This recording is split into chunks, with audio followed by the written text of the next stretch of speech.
That's true. Naked Palpatine. Oh, you pick that one.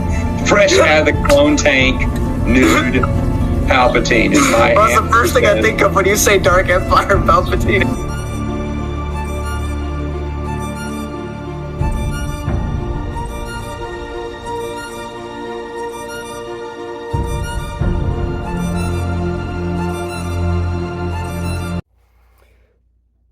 Hello everybody. I finished Malazan. Novel 3. Memories of Ice. Compassion is the name of the game here. And again, there'll be spoilers for the second half when I get into it.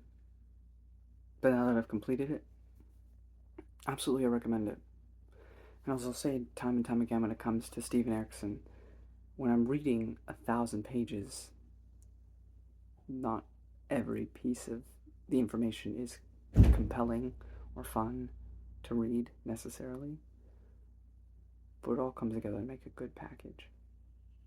So ultimately, I do recommend it. And that's going to be my non-spoiler approach to this. Resounding, read it. If you've read the last two, read this one. If you're still not feeling it, drop the series. But if you've been somewhat into the last two, I promise you're going to love this one. Trust. There will be times you're bored. And I know that. Sorry about that. I know you will be. That's okay though. It's okay. Trust that the ending will satisfy, as Steven Erikson always manages to do. We'll see you when I talk about spoilers. Spoiler time. But I'm just going to kind of go off on things that I noticed. Very sporadic, not very in-depth. But there's plenty of podcasts and things you listen to if you want somebody better than me talking about this stuff. You know, if I ever do a reread in the future, I'll probably be much more articulate. But, you know, I'm still figuring out everything. But yeah, I enjoyed it. I look forward to talking about it with someone, probably on internet someday. Probably Brennan. So that'll be fun whenever he gets around to it. So we learned that I just decided to start calling them Dino Boys because I found it easier. But they ruled before the Jagat did. And they were slaves to the Kachena Mount.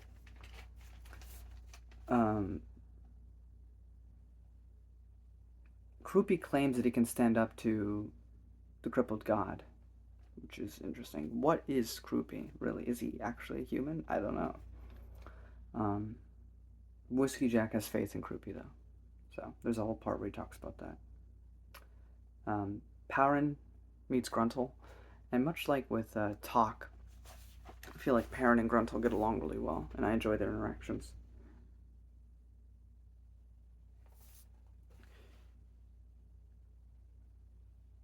And Gruntle, of this section, becomes the mortal sword of Trake, the Tiger of Summer, of this god. So, he went from the beginning of this book to a caravan person that just guarded the caravan supplies to a mortal sword of a god. A test of lovers' trust instantly broken. So, of course, we know because of book 2 that this whole campaign is a ruse, in the sense that they're not actually abandoning the Empress, they're just following her orders. So the other characters notice this, and she kind of, Corlott tries to probe this from him, but he doubles down on the lie, which instantly breaks their lover's trust, which I just thought was written really well. And then finally, Rake comes back. We love our boy Rake, and he has this amazing scene where he defends Whiskey Jack and Dujek. He's like, yeah, they're soldiers. They do as they're told. Whether they like something or not, they follow through with their orders. Can we blame them? But more importantly, do we need them? And the answer is yes. If we're going to succeed, we're going to need their help. So regardless of the fact that they lied to us, which, again, was under order, whether they liked it or not, they are of use. And that entire scene, Anamanda Rake has to be one of my favorite characters in this entire series so far. Along with Gruntle grew on me really quickly.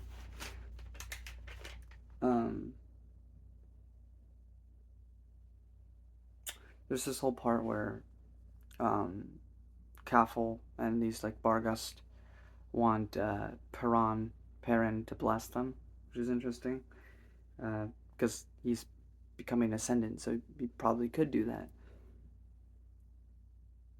There's this really fun scene with Corporal Broach and Botulin where they talk to Quick Ben, who are very clearly not equals. Like Quick Ben's clearly superior to them, but there's this really fun scene between them. I don't really want to say too much more than that. You should read the book, but it's a really fun section. Um, Gruntle and Perrin have this conversation about legitimizing the crippled god, because this is the whole thing that Perrin has the ability to do this because he's in control of the deck of cards, which has all the gods and their houses and everything on it. And so everybody, kind of like, think Empire Strikes Back, when everybody's telling Luke to kill Vader, or they're telling him in Return of the Jedi, and he chooses not to do that. I mean, it's a bit different, that's more familial, and the idea of redemption, which the series could go a whole tons of ways. The crippled god, they could totally redeem him. I don't know. We'll see. With the whole thing with being compassion, but or they very well could kill him. I simply don't know yet. But Gruntle and Perrin discuss. Well, right now he's this rogue wild card, but he's continually operating outside the rules of the game. He's not a part of the game. He's not a part of the world, really, truly. So he's able to manipulate things and kind of like wreck things and cause havoc. But if you legitimize him as a god, if you put him back, then he's bound by certain rules, which will make him easier to defeat. So it was an interesting conversation.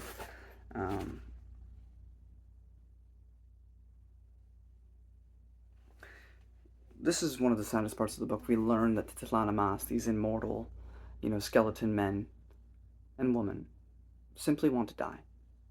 There are barely any Jagut left, but they've mostly served their purpose, and so now they're mostly wandering alive aimlessly, when they would rather just rest in peace. And Silver Fox is a bit conflicted, because the entire reason she was born was to lead them in the battle, but now they're telling her, please let us die. So it is a really rough scene, but Krupi advocates for them that should happen at some point. I also really adore how slowly but surely we've just gotten Whiskey Jack and Rake having this phenomenal friendship. Whiskey also has this whole thing on war, which is very similar to Ducaire in the last book, so it feels kind of redundant there, but it was still a good little section.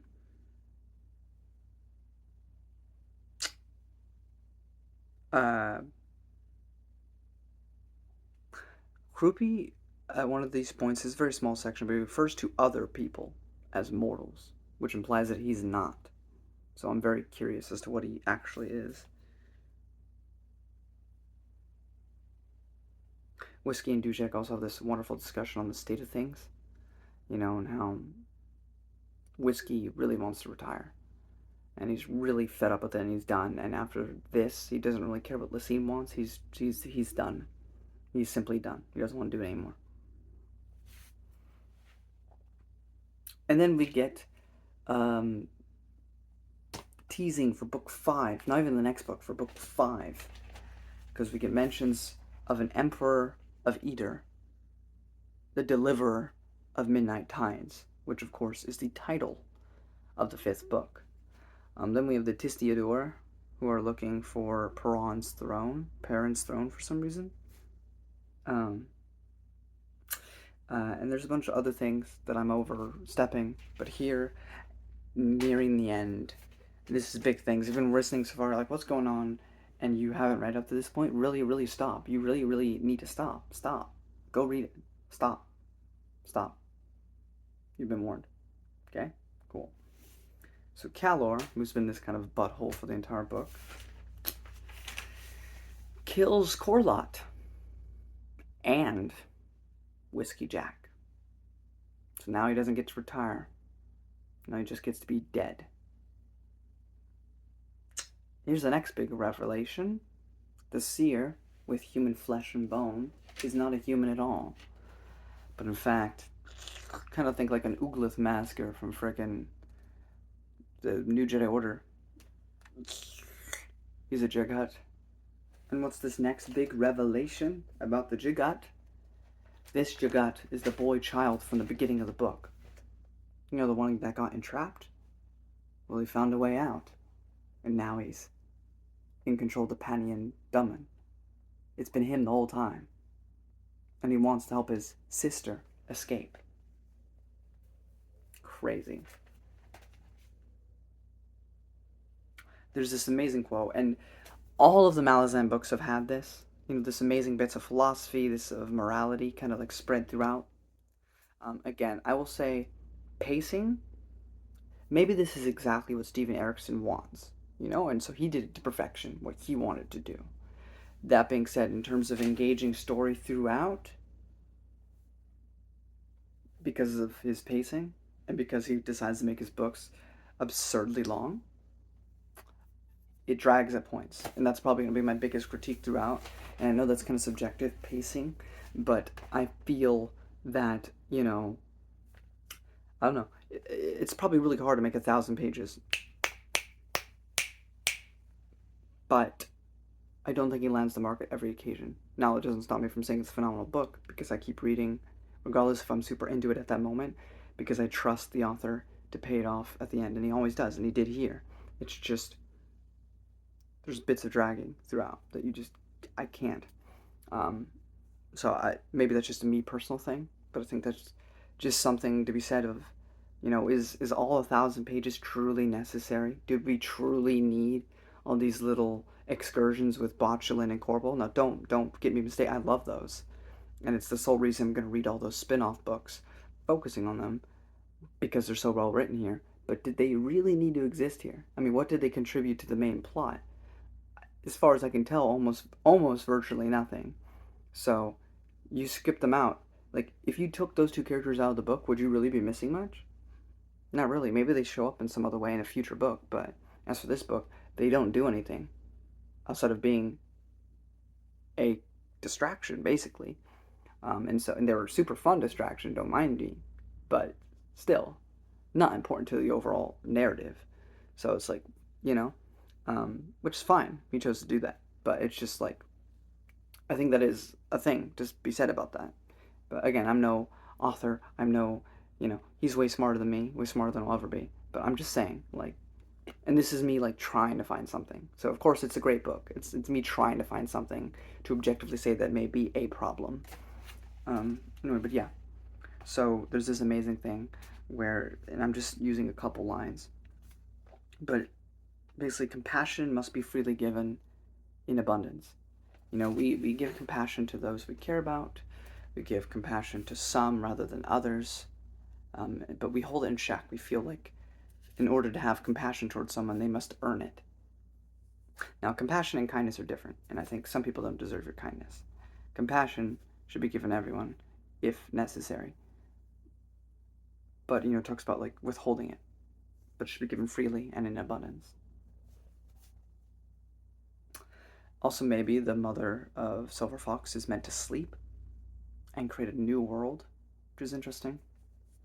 Feels very less scary of a Lovecraft with having a god that is literally, you don't want him to wake up, because if he wakes up, your world ceases to exist, you know? But yeah, she's going to sleep and create another world. But I also learned that the seer used the Warren of Chaos instead of this other Warren, and he wanted to use the Amtos Phalak. And so, even though, you know, the child escaped and was doing all this stuff, he was ultimately being a puppet for the crippled god, because he was using the crippled god's power source. So this whole thing with the Panindomen and eating people and raping people and all this terrible stuff is all ultimately, you know, it is the Jaghut's doing, but it's ultimately because he was getting corrupted and listening to voices in his head, it was the crippled god. So I love when long stories, the big epic fantasy, sci-fi, whatever, I like the trope of, like, here's a big bad, but they're tiny in comparison to someone else. Like, yeah, the Jaghut did all this stuff as the Panians here, but ultimately, beyond in a bigger grand scale, this is all ultimately the crippled god's doing, which establishes him truly as the big bad of this whole series.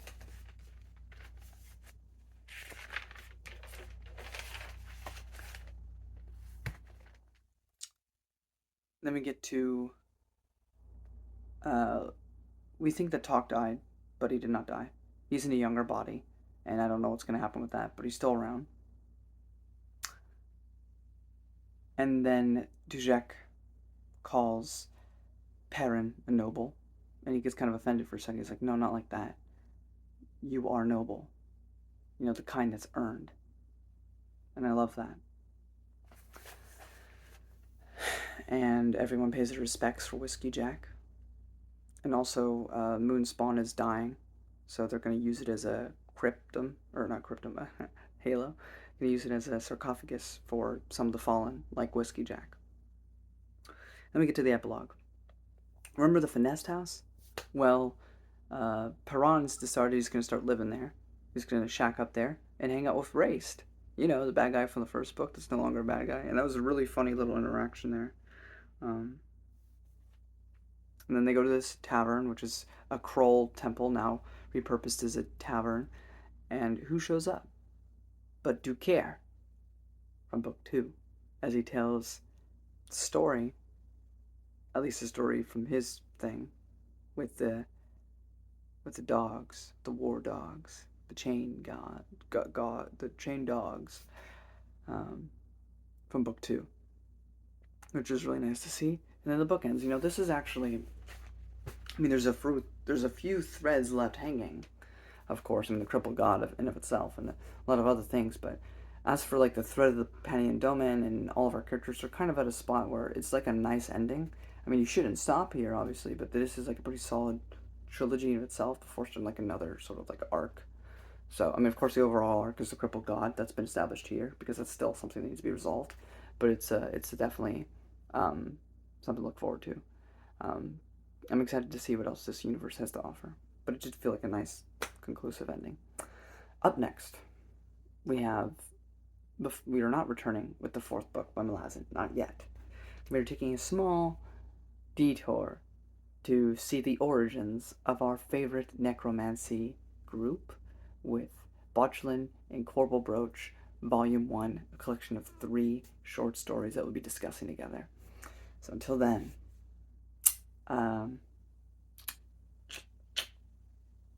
have compassion. Give it freely and in abundance. Words that you can take from this book and use in your life. And have empathy, which is ultimately the entire point of this entire series. Even for those who may not want to have empathy for.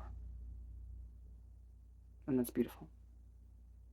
Religious or not, that's something true that we should try to uphold. And until next time, I'll see you.